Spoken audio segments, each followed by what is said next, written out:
যদি কেউ কখনো প্রশ্ন করে মেসি নাকি নেইমার, তখন এক বাক্যে স্বীকার করা যায় মেসি। কিন্তু স্কিল, ড্রিবলিং এসব দিক বিবেচনা করে যদি মেসি নেইমারের মধ্যে কম্পিটিশন লাগানো হয়, তাহলে হয়তো এ যাত্রায় উতরে যাবেন নেইমার। কেননা স্কিলে নেইমার মেসির থেকেও এগিয়ে আছে বলে অনেকেই মনে করেন। সেই মনে করাটা আরও একবার প্রমাণ হলো এক ভিডিওতে। দেখা যায় নেইমারের পায়ের কারিকুরিতে বল কিক করে বাস্কেটবলের নেটে বল ড্রপ করান। সাধারণত ফুটবলারদের পায়ের ব্যালেন্স খুব ভালো হয়, কিন্তু এত ভালো যে হয় তা হয়তো কল্পনা করাও দায়। ভিডিওটি কাতার এয়ারলাইন্সের কল্যাণে বানানো। সেখানে দেখা যায় নেইমার বল কিক করে বাস্কেটবলের বাস্কেটের ফাঁকা গলিয়ে বল মাটিতে ফেলেন, যা একজন ফুটবলারের কাজ না হলেও নেইমার অনেকটা সহজেই কাজটা করে ফেলেন। আর সেই ভিডিও মুহূর্তেই ভাইরাল হয়ে যায়। ভক্তদের ভালোবাসায় সিক্ত হন নেইমার জুনিয়র।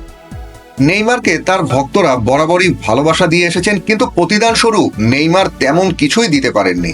কেননা নেইমারের মতো ফুটবলারের অন্তত একটা ভ্যালেন্ডিয়র থাকা উচিত ছিল।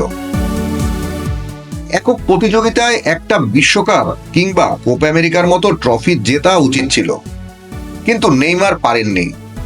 বারবার ইনজুরিতে পড়েছেন, যার কারণে ভক্তদের তেমন কিছুই উপহার দিতে পারেননি নেইমার জুনিয়র। তাই ভালোবাসার সঙ্গে আক্ষেপটাও নেহায়াত কম নয়। তবে আলোচনায় নেইমারের বিশেষ ওই শট, যা দেখে হয়তো নেইমারের শত্রুরাও মুগ্ধ হবে। যে মুগ্ধতা কেবল নেইমির শটই পাওয়া সম্ভব। যে শট দেখে মনে হতে পারে নেইমার কেবল একজন ফুটবলার নন, তিনি একজন বাস্কেটবল প্লেয়ারও। ফুটবল মাঠের মতো বাস্কেটেও তার স্কিলের প্রশংসা করতে হয়। নেইমার হয়তো একটা বিশ্বকাপ জেতেননি, কোপা আমেরিকা সহ ব্যালেন্ডিয়রও তার নেই, কিন্তু আছে অসামান্য কিছু স্কিলের সাহায্যে তিনি ফুটবলকে বাস্কেটবলে পরিণত করলেন। এবং সেই স্কিল খাটিয়ে তিনি যদি ফুটবল খেলতে পারতেন, তাহলে হয়তো এতদিনে অনেক বড় বড় ফুটবলারকে ছাড়িয়ে যেতে পারতেন। আসছে 2026 বিশ্বকাপে নেইমার অংশগ্রহণ করতে চাইছেন। সুস্থ থাকলে এই বিশ্বকাপেই বিশ্বজয়ের স্বপ্নে বিভোর হতে চাইবেন।